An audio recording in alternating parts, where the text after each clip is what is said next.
हरिः ॐ स्वस्ति श्री गणेशाय नमः। ॐ नमो भगवते वासुदेवाय। ॐ श्री देव्यै नमः। देवी प्रपन्नार्तिहरे प्रसीद प्रसीद मातर्जगतोऽखिलस्य। प्रसीद विश्वेश्वरि पाहि विश्वं। त्वमीश्वरी देवी चराचरस्य। नारायणं नमस्कृत्य नरं चैव नरोत्तमं देवीं सरस्वतीं व्यासं ततो जयमुदीरयेत्। भक्तवत्सल भगवान को जय। जगत जननी दुर्गा माता की जय हो। प्यारा भक्त भागवतहरू, यतिखेर हजुरहरू श्रीमद्देवी भागवत महापुराण कथा श्रवण गर्दै हुनुहुन्छ। आज पनि आजको नयाँ भागमा तपाईँ हामी उपस्थित भइसकेका छौँ। त यहाँनिर 10,000 वर्ष जब बित्छ, भगवान श्री हरि नारायण भन्दै हुनुहुन्छ नारदजीलाई, हे नारद, सम्पूर्ण धार्मिक कार्यहरू लोप हुन थाल्दछ, पुण्य लोप हुन थाल्दछ। व्यक्तिहरू दुराचारी हुन्छन्, पाखण्डी हुन्छन्, घमण्डी हुन्छन्, हिंसक हुन्छन्। यस्ता व्यक्तिहरू रहनेछन्। जुनसुकै वर्णका कन्या र कुमारको विवाह हुन्छ कलियुगमा। कुनै पनि यहाँनिर केही हेरिँदैन। मानिससँग निर्भयतापूर्वक व्यक्तिहरू रहनेछन्, जस्तोसुकै मानिससँग पनि निर्भयका साथमा रहनेछन्। यसरी बताइएको छ। पुरुषहरू सबै स्त्रीका वशमा हुन्छन्, देवीका वशमा हुन्छन् नि कलियुगमा। यहाँ शास्त्रमा जे बताइएको छ त्यही कुरा छ प्यारो भक्त भागवत। किनभने देवीको स्त्रीको वशमा हुनु नराम्रो होइन, राम्रो पनि हो। तर अब पुरुषहरू बिग्रिएका हुन्छन् नि त कलियुगमा, यसरी बताइएको छ। यो भन्न खोजेको हो कि त्यही भएर स्त्रीको बलमा पुरुष रहनु पर्दछ। पुरुषले चाहिँ लत्तो छोडिदिने कलियुगमा यस्तो हो। खानपानको ध्यान छैन, यताउता छैन। अनि चाहिँ घरमा देवीले, घरमा चाहिँ श्रीमतीले उसलाई नियन्त्रण नगरेर कसले गर्छ त होइन? हो, यस्तो हुन्छ कलियुगमा। यहाँ त्यही बताइएको छ। सर्वे स्त्री वशगाः पुंस पुंसल्यश्च गृहे गृहे भनेर श्रीमद्देवी भागवत महापुराणमा बताइएको छ। यसरी बताइयो। अब पुरुष बिग्रिन्छ, नखाने कुरा खाएर आउँछ, त त्यो समयमा स्त्रीहरूले पतिलाई गाली गर्नु पर्यो, दुर्वचन बोल्नु पर्यो। यस्तो हुन्छ कलियुगमा। प्यारो भक्त भागवतहरू, घरमा जो बलवान छ उही चाहिँ मालिक बन्दछ। माता पिताको भनाइ सुन्दैन। कलियुगमा व्यक्तिहरूले अध्ययन नगर्ने विद्याको अध्ययन गर्दछन्। राग र द्वेषमा युक्त हुन्छन् कलियुगका मानिसहरू। जति धन कमाए पनि पुग्दैन कलियुगका मानिसलाई। यस्तो प्रकारका यहाँ कुराहरू बताइएको छ। चारै वर्णका मानिसले अधर्मी विजातिका मानिसहरूका समान आचरण गर्दछन्, अरूको धर्म अँगाल्न थाल्दछन्, अनि सबै के हुन्छन्? अधोपतन हुन्छन्। जसले अरूको धर्म अँगाल्दैन, आफ्नो स्वधर्ममा रहन्छ, उनीहरूको रक्षा हुन्छ। कलियुगमा अरूको धर्म अपनाउन थाल्दछन्, अरूको देखासिकी गर्न थाल्दछन्, अनि सबै नरकगामी हुन्छन् भनेर बताइएको छ, होइन? ल हेर्नुहोस् त, आज त विभिन्न के भ्यालेन्टाइन डे, के डे, होइन, अरूको संस्कृतिहरू मान्न थालिसके। आफ्नो धर्म संस्कृतिलाई अगाडि बढाउन कता हो कता अरूकोलाई आफूले अँगाल्न थाले। ल हेर्नुहोस्, कलियुगमा त यस्तो त भइरहेछ। यहाँ जस्तो बताएको छ ठ्याक्कै त्यही भइरहेको छ। ल हेर्नुहोस् है प्यारो भक्त भागवत। अब यहाँ गाईहरूमा दुध दिने क्षमता रहने छैन। पृथ्वीमा उब्जाउ शक्ति कमी हुनेछ। राजाहरू पराक्रमहीन हुनेछन्। राज्यका मालिकहरू, राज्य चलाउने व्यक्तिहरू पराक्रमहीन हुनेछन्। सबैले अम्लो उठाउनेछन्। भ्रष्टाचारी दुराचारी हुनेछन्। ढाँट्ने, धूर्त बोल्ने, छलकपट गर्ने यस्ता राज्यका सञ्चालकहरू हुनेछन्। सबै यस्ता हुनेछ। ल हेर्नुहोस् है प्यारो भक्त भागवत, यहाँ बताइएको छ। कलियुगमा सबै ठाउँका स्त्री र पुरुषहरू अब यहाँनिर 52 हुनेछन् भनेको एकदम साना। कलियुग जब बढ्दै गयो त्यति व्यक्तिहरूको हाइट, उचाइ कमी हुँदै जान्छ। स्त्री र पुरुषहरूमा अनेक थरीका व्याधिहरू लाग्नेछन्, रोगहरू, हिंसाहरू फैलिनेछ कलियुगमा। स्त्री पुरुष अल्पायु र रोगी हुनेछन्। हेर्नुहोस् है, यहाँ जे बताएको छ ठ्याक्कै त्यही भइरहेको छ कि छैन? भइरहेछ नि। ल हेर्नुहोस्, नर नारीहरू जवानीमा प्रवेश गर्दा पनि जवानीको सौन्दर्यताले रहित हुन्छन्। जवानी छ तर जवानी भए पनि मेकअप सेकअप गऱ्यो भने त राम्रो देखिन्छ, नगरेका दिन भोलिपल्ट अनुहार पखाल्यो भने सबै सकिन्छ। ल हेर्नुहोस् होइन, ठ्याक्कै यहाँ जस्तो बताएको छ त्यही भएको छ। 16 वर्षको उमेरमा नै शिरका केसहरू सेता हुन्छन्, केसहरू फुल्न थाल्दछ। 20 वर्षमा मानिस बुढा देखिन्छन्। यो कलियुगको अन्त्यतिर त नि झन् यस्तो हुन्छ। 8 वर्षकी कन्याले रजस्वला भएर गर्भधारण गर्ने छिन् कलियुगमा। कलियुगको अन्त्यमा अहिले त 5000 वर्ष मात्रै बित्दैछ, कलियुगको लक्षण त अहिले पनि देखा परिरहेछ। वर्षेनी सन्तान पैदा गरेर ती नारी 16 वर्षमा बुढी हुनेछिन्। कलियुगको अन्त्यमा यस्तो हुन्छ। कलियुगमा प्राय सबै नारीहरू बाँझी पनि हुनेछन्। भनेको बच्चा पाउन सक्ने क्षमता कमी हुनेछ कलियुगमा स्त्रीहरूमा। पुरुषहरूको त बीज पनि कमजोर हुनेछ। ल हेर्नुहोस्, कोही कोही नारी मात्र पति र पुत्रले युक्त हुनेछन् कलियुगमा, नभए सबै सन्तानहीन हुँदै जानेछन्। चारै वर्णका मानिसहरूले अब कलियुगको अन्त्यतिर आएर आफ्ना छोराछोरी बेच्न थाल्नेछन्। ल हेर्नुहोस् है, व्यभिचार गरेर पाइने धनबाट जीविका चलाउनेछन्। यस्तो हुनेछ कलियुगमा। ल हेर्नुहोस्, धेरै कुराहरू बताइएको छ। एक आपसमा द्वेष, सम्पत्तिमा चाहिँ भोग लम्पट, ब्याजमा लिएर चाहिँ धन लगाउने, कलियुगमा यस्तो हुन्छ। धेरै कुराहरू हेर्नुहोस् है, यस्ता कुराहरू छन्। यहाँनिर नारायण भगवानले नारदजीलाई बताउँदै हुनुहुन्छ। अब यहाँ भन्नुहुन्छ 7, 12, 16 तिथि 12 महिना 6 ऋतु हुनेछन् र यो 6 पनि शुक्ल र कृष्ण पक्ष गरी 2 पक्ष, उत्तरायण र दक्षिणायन गरी 2 ऐन हुनेछन्। 4 प्रहरको एउटा दिन मानिनेछ, 4 प्रहरको एउटा रात मानिनेछ। भनेको जम्मा 8 प्रहर हुन्छन् 24 घण्टामा। 30 दिनको 1 महिना हुन्छ। संवत्सर, इरावत्सर आदि भेदले संवत्सरका 5 भेद हुनेछन्। काल सङ्ख्याको नियम पनि छ, यसरी बताइएको छ। यहाँ धेरै कुराहरू, यस्ता कुराहरू बताइएको छ। मानिसहरूको 1 वर्ष हुँदा देवताहरूको 1 दिन 1 रात हुन्छ। मानिसहरूका 360 युग बितेपछि देवताहरूको 1 युग बित्छ भन्ने कुरा काल सङ्ख्याका विद्वानहरूले बताएका छन्। 71 दिव्य युगहरूको एउटा मन्वन्तर हुन्छ। एउटा इन्द्रको आयु 1 मन्वन्तर बराबर हुन्छ। 28 इन्द्रका आयु सकिएपछि ब्रह्माको 1 दिन र 1 रात हुन्छ। यसै तरिकाले ब्रह्माका 108 वर्ष बितेपछि, 100 वर्ष बितेपछि अथवा 108 वर्ष बितेपछि ब्रह्माजीको पनि विनाश हुन्छ, ब्रह्माजीको पनि आयु सकिन्छ। अनि यसैलाई प्राकृत प्रलय भन्नुपर्दछ। प्राकृत प्रलय हुँदा पृथ्वी देखिन्नन् र संसारका सबै चर अचर पदार्थ पानीमा लीन हुन्छन्। त्यसबेला पानी बाहेक केही पनि हुँदैन यो धरतीमा। त्यसबेला ब्रह्मा, विष्णु, शिव आदि देवता, ऋषि र ज्ञानी यी सबै सत्य स्वरूप भएका परब्रह्ममा समाहित हुन्छन्। तिनै परब्रह्ममा प्रकृति पनि लीन हुन्छ। यसैलाई प्राकृत प्रलय भनिन्छ। यस्तो किसिमको प्राकृत प्रलय भएपछि ब्रह्माको आयु समाप्त हुन्छ। यो पुरै समय भगवतीका लागि एउटा निमेष मात्र हुन्छ। हे नारदजी, यस किसिमका जति पनि ब्रह्माण्ड रहेका छन् ती सबै देवीले एक पटक आँखा झिम्क्याउँदा समाप्त भएर जान्छन्। फेरि उहाँको 1 निमेषमा सृष्टिका क्रमबाट अनेक ब्रह्माण्ड फेरि तयार हुन्छ। ल हेर्नुहोस्, अब भगवानको आँखै झिम्किँदैन, भगवानको देवताको आँखै झिम्किँदैन। यसरी बताइएको छ। मनुष्यको मात्रै हो। निमि राजाले हाम्रो चाहिँ आँखामा बास गरेर त आँखा झिम्किँदा त प्रलय हुने भइगयो। ल हेर्नुहोस्, यस प्रकार कति सृष्टि भए, कति प्रलय भए, कति कल्प आए र कति गए, ती सङ्ख्यालाई कसले जान्न सक्दछ र? हे नारदजी, सृष्टि, प्रलय, ब्रह्माण्ड र ब्रह्माण्डमा रहने ब्रह्मा आदि देवताको सङ्ख्यालाई पनि कुनै मानिसले गन्न सक्दैन, कसैले सक्दैन। यो यसरी बताइएको छ। यहाँ धेरै कुराहरू यसरी बताइयो प्यारा भक्त भागवतहरू। अब यहाँनिर श्रीकृष्णको बायाँ अंशबाट प्रकट भएकी राधा प्रेमपूर्वक परब्रह्मको सेवा गरेर भगवान श्रीकृष्णकी प्राण प्यारी हुनुभयो भन्ने कुराहरू पनि छन्। प्यारा भक्त भागवतहरू, उनै परब्रह्मको सेवाबाट राधाले उत्तम रूप, सौभाग्य, सम्मान, गौरव र पत्नीका रूपमा श्रीकृष्णको वक्षस्थलमा स्थान प्राप्त गर्नुभएको छ। प्राचीन समयमा श्री राधाले श्रीकृष्णलाई पतिका रूपमा पाऊँ भनेर शतशृङ्ग पर्वतमा गएर 1000 दिव्य वर्ष सम्म उहाँले तपस्या गर्नुभएको थियो। राधाको तपस्याबाट प्रसन्न हुनुभएका परब्रह्म श्रीकृष्ण त्यहाँ प्रकट हुनुभयो।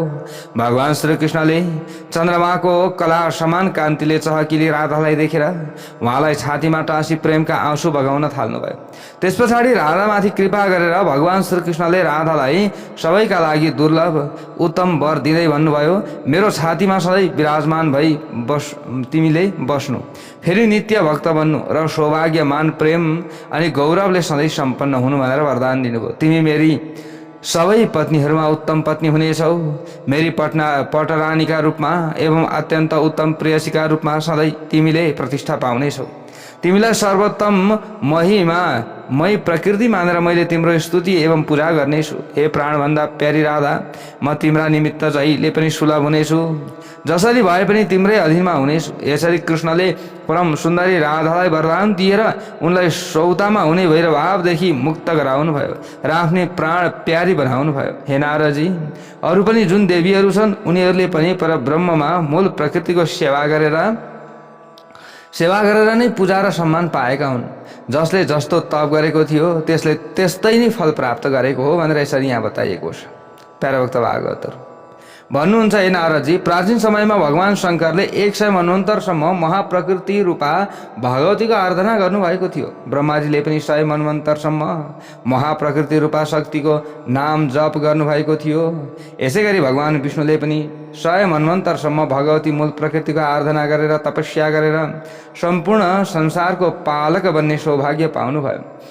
भगवान श्रीकृष्णले 10 मनवन्तरसम्म कठोर तपस्या गरेर दिव्य गोलोक धाम प्राप्त गर्नुभयो, जहाँ आज पनि उहाँ आनन्दपूर्वक विराजमान हुनुहुन्छ। भगवती पराशक्तिको भक्तिमा लागेर धर्मले पनि 10 मनवन्तरसम्म तपस्या गर्नुभयो। फलस्वरूप उनी सबैका प्राण, सबैका पूज्य र सबैका आधार भए। प्यारा भक्त भागवतहरू यसरी बताइएको छ। यहाँ भन्नुहुन्छ, हे नारदजी, यस प्रकार मैले आगम सहित देवी भागवत महापुराणलाई आफ्ना गुरुको मुखबाट जसरी सुनेको थिएँ त्यो तपाईँलाई मैले बताएँ। अब तपाईँ के सुन्न चाहनुहुन्छ भनेर यसरी भगवान श्री हरिनारायणले नारदजीलाई प्रश्न गर्नुभयो। अब नारदजीले अगाडि गएर भन्नुहुन्छ, प्रश्न गर्नुहुन्छ, देव्या निमेष मात्रेण ब्रह्मणः पात एव च तस्य पातः प्राकृतिकः प्रलयः परिकीर्तितः। हे नारायण, हे मेरो भगवान, हजुरले बताउनु भएको छ कि देवीले एकपटक आँखा झिम्क्याउँदा 1 निमेष हुन्छ र त्यो 1 निमेष समाप्त हुँदा एउटा ब्रह्माको अन्त्य हुन्छ भनेर भन्नुभयो। ब्रह्माजीको यस किसिमको विनाशलाई नै प्राकृतिक प्रलय भनिएको छ। प्राकृतिक प्रलय भएपछि पृथ्वी अदृश्य हुन्छन् भन्ने कुरा हजुरले बताउनुभयो। फेरि प्रलयपछि सबै लोकहरू पानीमा डुब्छन् र सम्पूर्ण प्राणीहरू परमात्मामा विलीन हुन्छन् भनिएको छ। हजुरले यो कुरा सुनाउनु भयो। त्यसबेला अदृश्य भएकी पृथ्वी कहाँ रहन्छन् त हे प्रभु? उसो भए अनि सृष्टि हुँदाका समयमा कसरी प्रकट हुन्छन्?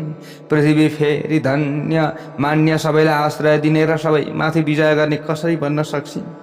अब हजुरले पृथ्वीको उत्पत्तिको मङ्गलमय कथा सुनाउनुहोस् भनेर यसरी आग्रह गरिसकेपछि भगवान श्री हरि नारायण अगाडि गएर भन्नुहुन्छ, सर्वादि सृष्टौ सर्वेषां जन्मदेव्या इति श्रुतिः आविर्भावस तिरोभावः सर्वेषु प्रलयेषु च। हे नारदजी, सम्पूर्ण सृष्टिको आरम्भमा भगवती भुवनेश्वरीबाट नै सम्पूर्ण जगतको उत्पत्ति हुन्छ।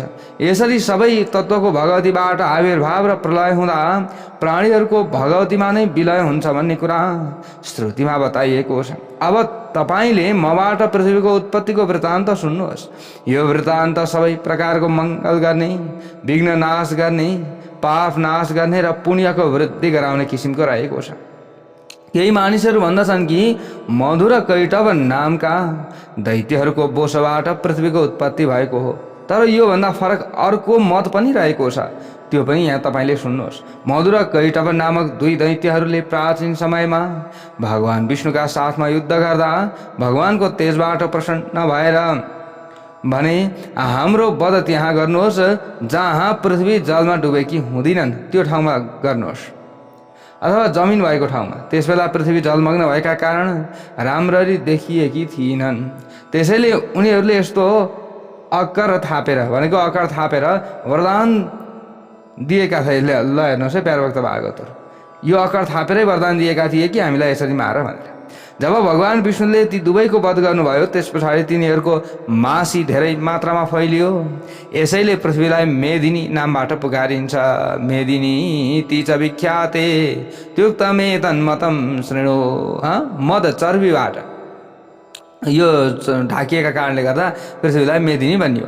जलबाट बाहिर आउन साथ पृथ्वी मेदले परिपुष्ट भइन्, यसैले उनको नाम मेदिनी भयो। अब पृथ्वीको जन्म सम्बन्धी मङ्गलमय एवं वेदले प्रतिपादन गरेको सार्थक कथा पनि रहेको छ, जुन कथा धर्मराजको मुखबाट पुष्कर क्षेत्रमा मैले सुनेको थिएँ भनेर भगवान श्री हरि नारायण भन्नुहुन्छ। महाविराट पुरुष अनन्त कालदेखि जलमा विराजमान हुनुहुन्छ, यो कुरा स्पष्ट छ। समय अनुसार महाविराट पुरुषको शरीरभित्र सर्वाङ्ग व्यापी शाश्वत मन प्रकट भयो सबैभन्दा अगाडि नि। अनि त्यसपछि त्यो मन महाविराट पुरुषका सबै रोमकूपहरूमा फैलियो। हे मुनि, धेरै समयपछि तिनै रोमकूपबाट पृथ्वीको आविर्भाव भएको हो। ती महाविराटका जति पनि रोमकूप छन् तिनबाट जलमा सधैँ रहने पृथ्वी एक एक गरेर जलबाट बाहिर प्रकट हुन्छन् र फेरि जलभित्र प्रवेश गर्दछन्। यी पृथ्वी सृष्टिको समयमा प्रकट भएर जलमाथि स्थिर हुन्छन् र प्रलय हुँदा अदृश्य भएर जलभित्र प्रवेश गर्दछन्। प्रत्येक ब्रह्माण्डमा यी पृथ्वी पर्वत र वनले घेरिएर रहन्छन्। यिनका चारै दिशामा समुद्र रहेका हुन्छन् र यी पृथ्वी 7 वटा द्वीपहरूले युक्त हुन्छन्। यी वसुधा, हिमालय, मेरु आदि पर्वत, सूर्य, चन्द्र आदि ग्रहले युक्त हुन्छन्। महाविराट पुरुषको आज्ञा अनुसार पृथ्वीमा ब्रह्मा, विष्णु, शिव आदि देवता प्रकट हुनुहुन्छ र सबै प्राणी पृथ्वीमा निवास गर्दछन्। यी पृथ्वी पुण्य तीर्थ र पवित्र भारतवर्षले सम्पन्न छिन्। यिनी सुवर्णमय भूमिद्वारा सुहाइएकी छन्। पृथ्वीभित्र 7 स्वर्ग रहेका छन्। पृथ्वीभन्दा तल 7 पाताल छन्। पृथ्वीभन्दा माथि ब्रह्मलोक रहेको छ। ब्रह्मलोकभन्दा माथि ध्रुवलोक रहेको छ। भक्तवत्सल भगवानको जय जय होस्। र त्यसै ध्रुवलोकमा सम्पूर्ण विश्व अडिएको छ। यसरी सम्पूर्ण लोकहरू पृथ्वीमा नै निर्मित छन्। यी सबै लोकहरू विनाशशील र कृत्रिम छन्। प्राकृतिक प्रलयको अवसरमा ब्रह्माजीको पनि पतन हुन्छ। त्यसबेला केवल महाविराट पुरुष विराजमान हुनुहुन्छ, किनकि सृष्टिको आरम्भमा नै परब्रह्म श्री कृष्णले महाविराटको सृष्टि गर्नुभएको थियो, यसरी बताइएको छ। अब सृष्टि र प्रलय नित्य क्रिया हुन्। पूर्व पश्चिम आदि अङ्ग भएका कालका स्वामीको अधीनमा सृष्टि र प्रलय रहेका हुन्छन्। अब यहाँ भन्नुहुन्छ, सबैकी अधिष्ठात्री देवी पृथ्वी पनि नित्य छन्। वराह कल्पमा सबै देवता, मुनि, मनु, ब्राह्मण, गन्धर्व आदिले पृथ्वीको पूजा गरेका थिए। वेद सम्मत यी पृथ्वी वराह रूप धारण गर्नुहुने भगवान विष्णुकी पत्नीका रूपमा विराजमान भइन्। पृथ्वीका छोराको रूपमा मङ्गल ग्रह रहे र मङ्गलका छोराको रूपमा घटेश रहेका छन् भन्ने कुरा जान्नु पर्दछ। नारदजी भन्नुहुन्छ, पूजिता केन रूपेण वाराहे च सुरैर्मही। देवताहरूले वराह कल्पमा कुन रूपमा पृथ्वीको पूजा गरेका थिए। सबै मानिसहरू वराह कल्पमा सबैलाई आश्रय दिने वाराही भनी साध्वी पृथ्वीको पूजा गर्दथे। अनि यी पृथ्वी पञ्चीकरणको शैलीबाट मूल प्रकृतिद्वारा उत्पन्न भएकी हुन्। हे प्रभु, तल र माथिका लोकहरूमा पृथ्वीको पूजा कुन कुन विधिबाट गरिन्छ त? फेरि पृथ्वीका छोरा मङ्गलको कल्याणमय जन्म र निवास स्थानको विषयमा पनि मलाई बताउनुहोस् भनेर यसरी प्रश्न गर्नुभयो। त नारायण भगवानले अगाडि गएर भन्नुहुन्छ, वाराहे च वराहश्च ब्रह्मणा संस्तुतः पुरा उद्धारमहिं हित्वा हिरण्याक्षं रसातलात्। हे नारदजी, प्राचीन समयमा वराह कल्पमा ब्रह्माजीद्वारा स्तुति गरिएपछि भगवान नारायणले वराह रूप धारण गरेर हिरण्याक्ष नामक दैत्यलाई मारेर रसातलबाट पृथ्वीको उद्धार गर्नुभएको थियो। भगवान वराहले पृथ्वीलाई जलमा त्यसरी राख्नुभयो मानो कुनै तलाउमा कमल पत्र राखिएको हो। त्यहाँ रहेर ब्रह्माजीले सम्पूर्ण सुन्दर विश्वको रचना गर्नुभयो। पृथ्वी देवीलाई काम भावनाले युक्त भएको देखेर करोडौं सूर्य समान कान्ति भएका वराह रूपधारी भगवान नारायणले आफ्नो रूपलाई रति घृणा गर्न योग्य तुल्याएर पृथ्वीका साथ एकान्तमा दिव्य 1 वर्षसम्म निरन्तर भोग विलास आनन्द गर्नुभयो। वराह भगवानसँग अब रहेकी कारणले गर्दा अब सुन्दरी पृथ्वी बेहोस हुनुभयो। कलाविद पुरुषका साथ कलाविद नारीको यहाँनिर संयोग अत्यन्त सुखदायक हुन्छ। पृथ्वी रूपी सुन्दरीका अङ्गसँग रहनुभएका वराह रूपधारी भगवान शिवलाई दिनरात बितेको पनि थाहा भएन। त्यो समयमा 1 वर्ष पछाडि राम्ररी चेतना आयो र भगवान वराह रूपहरीले आफूलाई पृथ्वीबाट अलग गर्नु पर्यो। त्यसपछि भगवानले लीलापूर्वक पहिलेकै वराह रूप धारण गर्नुभयो। वराह रूप धारण गरेपछि पतिव्रता भगवती पृथ्वीको ध्यान गरेर धूप दीप नैवेद्य सिन्दूर चन्दन वस्त्र अनि पुष्प बलि आदि चढाएर पूजा गरेर भगवान नारायणले भन्नुभयो। त्यो समयमा भगवानले भन्नुभयो, हे कल्याणी, तिमी सबैलाई आश्रय दिने बन। यसरी हुँदैन, के गर, सबैलाई आश्रय दिने भन्नुपर्दछ। तिमी मुनि मनु देवता सिद्ध र दानव आदिद्वारा राम्ररी पूजा पाएर सुख प्राप्त गर्नेछौ। अब तिमीले सबैको संरक्षण गर्नुपर्दछ। अनि अम्बुवाची योग सूर्य आर्द्रा नक्षत्रको प्रथम चरणमा रहँदा पृथ्वी ऋतुमती हुन्छन् भनेर भनिएको छ। त्यो समयलाई अम्बुवाची भनेर भन्ने गरिन्छ। अनि अब यो अम्बुवाची योग छाडेर अरू दिनमा गृहारम्भ, गृह प्रवेश, पोखरी एवं तलाउ निर्माण, गृह निर्माण, कृषि कार्यको अवसरमा देवता आदि सबैले मेरो वरदानको प्रभावबाट तिम्रो पूजा गर्नेछन्। यसरी बताइएको छ। ल हेर्नुहोस् है प्यारा भक्त भागवतहरू, जुन मानिसले उक्त अवसरमा तिम्रो पूजा गर्ने छैनन् ती नरकमा जानेछन्। ल हेर्नुहोस्, अब हामी त घर थाल्नु भन्दा अगाडि साइत नै हेराउँदैनौँ। साइत नको कुरा त कता हो कता। गृह आरम्भको अगाडि पनि भूमि पूजा छैन, गृह प्रवेशको अगाडि पनि भूमि पूजा छैन, कुनै तलाउ निर्माण, कुनै गृह निर्माण, कृषि कार्यको अवसरमा हामीले कहिले भूमिको पूजा गरेका छौँ? गृह आरम्भ गर्दा हामीले भूमिको पूजा कतिले त गर्नुभएको होला हैन? जग राख्ने, भूमिको पूजा गर्ने, अनि मात्र अगाडि हामी बढ्नु पर्दछ। यो कुरा कतिले त बुझ्नु भएको छ, कतिले गर्नुहुन्छ, कतिले त गर्नुभएको छैन। अब श्रीमद्देवी भागवत महापुराणमा स्पष्ट रूपमा बताइएको छ, तव पूजां करिष्यन्ति मद्वरेण सुरादय मूढाएन करिष्यति यस्यन्ति नरकं चते। तिनीहरू नरकमा पर्दछन् जसले भूमि पूजा नगरिकन गृहारम्भ गर्दछन्। घरको आरम्भ, गृहारम्भ भनेको घर निर्माण गर्ने, कुनै पनि भवन निर्माण गर्ने, मन्दिर निर्माण गर्दाखेरि पनि अगाडि भूमि पूजा गर्नुपर्छ। यो कुराहरू भयो। अनि साइत हेरेर शुभ साइतमा गर्नुपर्छ। भगवान श्रीहरिले यसरी भनिदिनु भयो। त वसुधाले भनिन् पृथ्वीले, वहामि सर्वं वराह रूपेणाहं तव आज्ञया। वराह रूपधारी भगवानले, ल हेर्नुहोस्, यसरी भनेपछि पृथ्वीले भनिन्, हे भगवान, हजुरको आज्ञा अनुसार मैले वाराही भनेर सम्पूर्ण चराचरमय विश्वलाई सजिलै धारण गर्नेछु। हे भगवान, हजुरले सुन्नुहोस् कि म मोती, सिपी, सालग्राम, शिवलिङ्ग, पर्वतको मूर्ति, शङ्ख, बत्ती यन्त्र, मणिमाणिक्य, हीरा, जनै, पुष्प, पुस्तक, तुलसी पत्र, जपमाला, पुष्पमाला, कपुर, सुन, गोलोचन, चन्दन र सालग्रामको जल, यी वस्तुहरूलाई धारण गर्न असमर्थ छु। यिनी वस्तुहरूलाई धारण गर्दा मलाई साह्रै कष्ट हुन्छ। अब मैले के गर्ने त भनेर यसरी प्रश्न गरेपछि भगवान भन्नुहुन्छ, हे सुन्दरी पृथ्वी, जुन मूर्खहरूले तिमीमाथि रित्तो भुइँमा यी वस्तु राख्नेछन् ती कालसूत्र नामक नरकमा दिव्य 100 वर्षसम्म निवास गर्नेछन्। तिमीले चिन्ता गर्नु पर्दैन। यस्तो आज्ञा गरेर भगवान नारायणले मौन धारण गर्नुभयो। ल हेर्नुहोस् है प्यारा भक्त भागवतहरू, त्यसैले हामीले के भगवानको मूर्तिलाई डाइरेक्ट भुइँमा राख्नु हुँदैन, केही आसन दिएर राख्नु पर्दछ। पृथ्वीले भनिन् नि त, यिनीहरूलाई मैले डाइरेक्ट भुइँमा लिँदाखेरि मलाई कष्ट हुन्छ, मलाई समस्या पर्छ। अब यस्तो अवस्थामा तपाईँ के भन्नुहुन्छ त भनेर यसरी देवीले भनेकी थिइन्।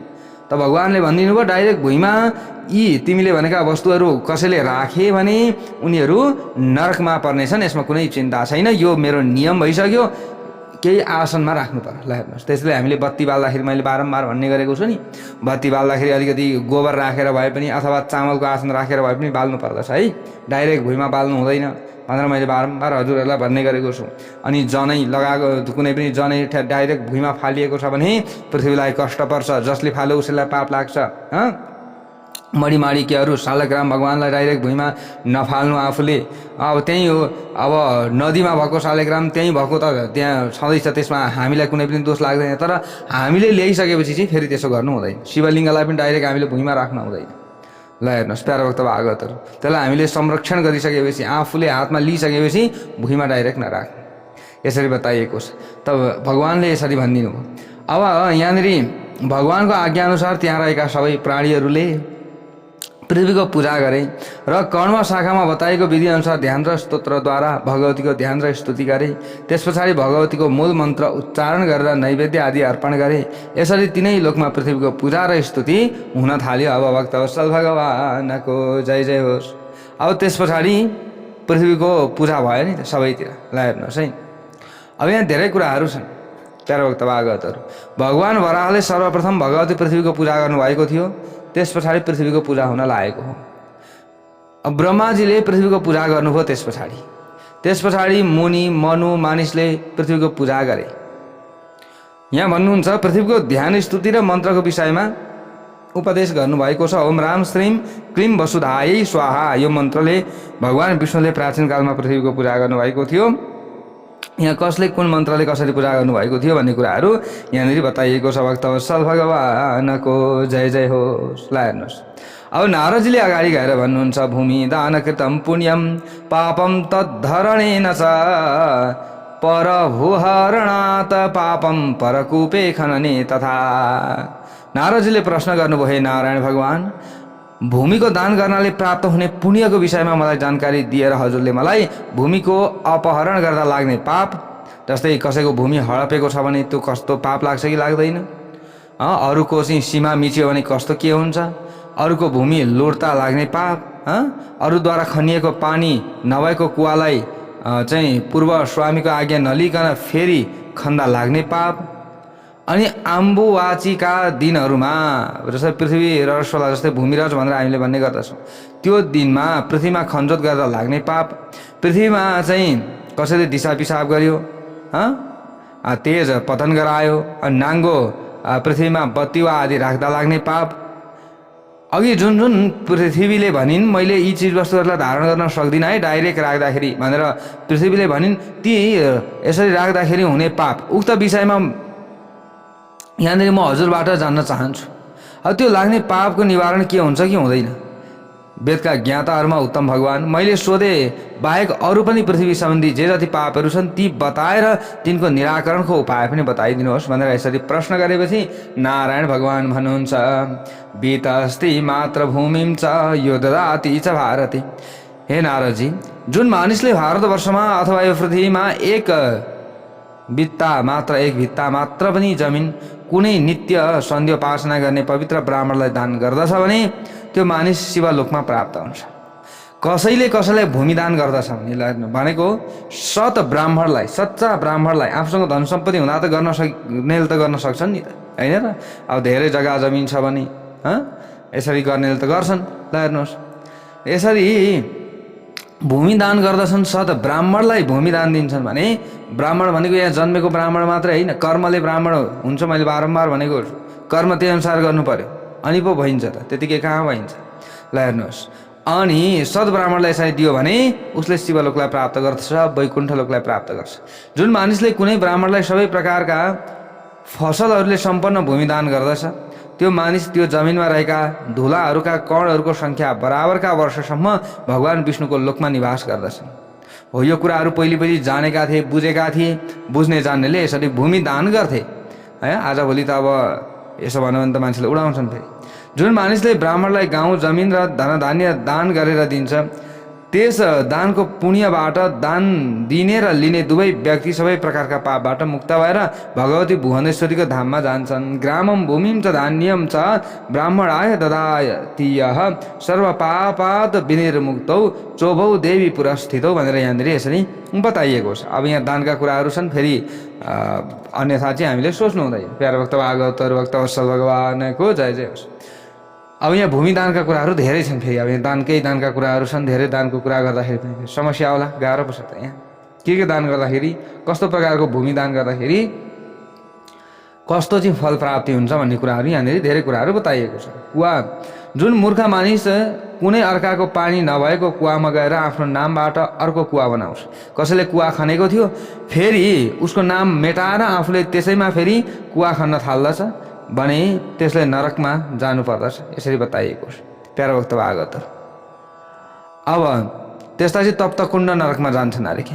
जुन मानिसले अरूको तलाउमा रहेको हिलो साफ गरेर नुहाउँछ त्यस हिलोमा जति पनि कण हुन्छन् त्यति वर्षसम्म ब्रह्माजीको लोकमा निवास गर्दछन्। भनेको कसैले बनाएको तलाउ फोहोर छ, हिलो छ, खराब छ भने त्यसलाई सफा गरिदियो भने पुण्य प्राप्त गरिन्छ। जुन मूर्ख मानिस कुनै पनि जमिनमा गएर भूस्वामी पितृलाई पिण्ड नदिइकन श्राद्ध गर्दछ भने त्यो अवश्य नै नरकमा जान्छ। ल हेर्नुहोस् है प्यारा भक्त भागवतहरू, धेरै कुराहरू छन्। जस्तै काहीँ हामीले श्राद्ध गरियो भने त्यहाँ अब एकउद्दिष्ट श्राद्ध गर्दा त एउटै पिण्ड दिनुपर्ने हो, तर अब त्यो नयाँ ठाउँ छ भने भूस्वामीलाई पिण्ड दिनुपर्दछ अनि मात्रै आफ्नो पितृलाई पिण्ड दिनुपर्दछ, नभए व्यक्ति नरकमा जान्छ। अब देवी भागवतले बताएको कुरा हो, यो मैले बताएको कुरो होइन। श्राद्धम करोति यो मूढो नरकम याति निश्चित। जुन मानिसले नाङ्गो जमिनमा बत्ती राख्दछ त्यो 7 जन्मसम्म अन्ध हुन्छ। नाङ्गो जमिनमा कहिले पनि डाइरेक्ट बत्ती राख्नु हुँदैन। भूमौ दीपम यो पयति स चान्दह सप्त जन्मसु, यो शास्त्रको कुरो हो, मेरो गोजीको कुरो होइन प्यारा भक्त भागवतहरू। जसले नाङ्गो जमिनमा शङ्ख राख्दछ त्यो मानिस अर्को जन्ममा कुष्ठ रोगले ग्रस्त हुन्छ। जुन मानिस मोती, माणिक्य, हिरा, सुवर्ण र मणि यी 5 रत्नलाई जमिनमा राख्दछ त्यो 7 जन्मसम्म चाहिँ दृष्टिविहीन बन्दछ। जुन मानिसले शिवलिङ्ग, भगवती भुवनेश्वरीको मूर्ति, शालग्राम शिलालाई नाङ्गो जमिनमा राख्दछ त्यो मानिस 100 मन्वन्तरसम्म कृमिभक्ष्य नामक नरकमा बास गर्दछ। जुन मानिसले शङ्ख, देवी देवताका यन्त्र, अब मन्त्र लेखिएको कागज भयो अथवा यन्त्र भयो, शालग्राम शिलाको जल अनि फुल र तुलसी पत्र नाङ्गो जमिनमा राख्दछ त्यो मानिस निश्चय नै नरकमा बास गर्दछ। जुन मूर्ख मानिसले जप गर्ने माला अनि फुलको माला, कपुर र गोलोचनलाई नाङ्गो जमिनमा राख्दछ भने त्यसले निश्चित रूपमा नरकमा बास गर्नुपर्छ। चन्दनको काठ, रुद्राक्ष, कुशका जरा जमिनमा राख्ने मानिस 1 मन्वन्तरसम्म नरकमा बास गर्दछ भनेर यसरी बताइएको छ। जुन मानिसले पुस्तक र जनै नाङ्गो जमिनमा राख्दछ भने त्यो मानिस अर्को जन्ममा नरकमा पर्दछ यसरी बताइएको छ। र अर्को जन्ममा त्यो व्यक्ति ब्राह्मणको घरमा जन्मिन पाउँदैन, उसले अरूको घरमा जन्मिनु पर्दछ यसरी बताइएको छ प्यारा भक्त भागवतहरू। पुस्तकम यज्ञ सूत्रम च भूमौ संस्थापयन् नरः यसरी बताइएको छ। त्यसैले पुस्तक पनि नाङ्गो भुइँमा राख्नु हुँदैन, जनै नाङ्गो भुइँमा राख्नु हुँदैन। यी नियम, यी विधिहरू बताइएको छ। जुन मानिसले सबै वर्णहरूद्वारा पूजा गरिएको ब्रह्मग्रन्थीले युक्त भएको जनैलाई नाङ्गो जमिनमा राख्दछ भने निश्चित रूपमा चाहिँ यमलोकमा ब्रह्म हत्या गरेका पापको फल उसले भोग्दछ पछि गएर। जुन मानिसले यज्ञ गरेपछि यज्ञ गरेको जमिनमा दुधले सेचन गर्दैन त्यो मानिस 7 जन्मसम्म कष्ट भोग गर्दै तप्त भूमि नामक नरकमा बास गर्दछ यसरी बताइएको छ। भन्न खोजेको जुन मानिसले यज्ञ गरेपछि यज्ञ गरेको जमिनमा दुधले सेचन गर्नुपर्दछ अरे क्या अलिअलि, त्यो मानिस 7 जन्मसम्म कष्ट भोग यदि गर्दैन भने तप्त भूमि नामक नरकमा निवास गर्छ। जुन मानिसले अब त्यो चाहिँ अब अचेल के गर्न गरेको छ भने जस्तै दहीलाई अर्घ्य बनाएर अर्घ्य चाहिँ वरिपरि छर्किनु भनेर गुरुहरूले लाउनुहुन्छ नि, जस्तै घरमा ग्रह शान्ति गर्दा यताउता गर्दाखेरि त्यो बिर्स्यो भने त्यसको दोष लाग्दछ। त्यसैले कर्मकाण्ड गर्दा पनि होस पुर्याउनुपर्छ। जुन मानिसले भुइँचालो र ग्रहणको अवसरमा पृथ्वीमा खनजोत गर्दछ त्यो महापापी मानिस जन्मान्तरमा निश्चित रूपमा अपाङ्ग भएर जन्मन्छ यसरी बताइएको छ। अनि यहाँनिर धेरै कुराहरू छन्। यस धरतीमा सबै मानिसले घर बनाउँछन्, त्यसैले पृथ्वीलाई भूमि मानिन्छ भनिन्छ। कश्यपकी छोरी हुनाले पृथ्वीलाई काश्यपी पनि भनिन्छ। पृथ्वी सधैँ स्थिर रूपमा रहने हुँदा अब यसलाई अचला पनि भनिन्छ। हुन त अब पृथ्वी चाहिँ ग्रह भएका कारणले गर्दा यसरी घुम्छिन् भन्ने हो, तर यसरी दगुडिहाल्ने होइन, अब हिँडिहाल्ने भन्ने कुरो होइन। यसलाई चाहिँ थोरै थोरै घुमिरहेको छ भन्ने कुरो चाहिँ हुन्छ होइन। पृथ्वीले विश्वलाई नै धारण गर्ने हुँदा यसलाई विश्वाम्भरा पनि भनिन्छ। पृथ्वीका अनन्त रूप भएकाले यिनलाई अनन्ता पनि भनिन्छ। पृथ्वी पृथ्वी राजाकी कन्या भएकीले सर्वत्र फैलिएकीले यिनलाई पृथ्वी पनि भनिन्छ यसरी बताइएको छ। नारदजी भन्नुहुन्छ अगाडि गएर श्रुतम पृथ्व्युपाख्यान मतीव सुमनोहर। वेदका ज्ञाताहरूमा श्रेष्ठ हे भगवान् नारायण, मैले पृथ्वीको अत्यन्त सुन्दर उपाख्यान सुने। अब हजुरले मलाई गङ्गाजीको उपाख्यान बताउनुहोस्। सुरेश्वरी विष्णुरूपा र विष्णुपदिका नामबाट प्रसिद्ध उत्तम गङ्गाजी प्राचीन कालमा सरस्वतीको श्रापबाट भारतवर्षमा कसरी कुन युगमा कोद्वारा प्रार्थना गरिएर कसबाट प्रेरणा पाएर जानुभयो यो पापनाशक पुण्यदायक र मङ्गलकारी प्रसङ्ग हजुरको मुखबाट म सुन्न चाहन्छु भनेर यसरी नारदजीले प्रश्न गर्नुभएको छ। अब तवसल भगवानको जय जय होस्। ल हेर्नुहोस् है, अब यस्ता गल्तीहरू गरियो भने भुवनेश्वरीको शरणमा जानु पर्यो होइन, कथा सुन्नु पर्यो, भगवतीका गुणानुवाद आदिलाई सुन्नु पर्यो। अगाडि हामीले जति पनि यहाँ बतायो नि यस्तो गऱ्यो भने नरकमा जानु पर्दछ भनेर, ती गल्ती गरियो भने तुरुन्त हामीले भगवतीको शरणमा जानु पर्यो। ल हेर्नुहोस् है, अब हामीले नवरथामा घरमा चाहिँ चण्डी पाठ लगाउन सक्दछौँ। यस्ता कुराहरू धेरै कुराहरू जसरी हुन्छ भगवतीको शरणमा जाने कुरो। ल हेर्नुहोस्, हामीले धन छैन, सम्पत्ति छैन, यो सबै कुरा गर्न सकिएन भने पनि त देवीको शरणमा जान सक्छौँ। हामीले देवीका बीज मन्त्रहरू जप्न सक्छौँ होइन र, कथा नित्य भगवतीको कथा सुन्न सक्छौँ, यो कुरा छ। अथवा आफूले मान्ने इष्टदेवी देवताको जुनसुकैको भए पनि हामीले शरणमा जाँदा भयो। त अब यहाँनिर धेरै कुराहरू यहाँनिर नारदजीले अब यहाँ सोध्नु भएको छ, प्रश्न राख्नु भएको छ। यो प्रश्नको उत्तर भोलिको भागमा हजुरहरूले प्राप्त गर्न सक्नुहुनेछ। भक्तवत्सल भगवानको जय जय हो।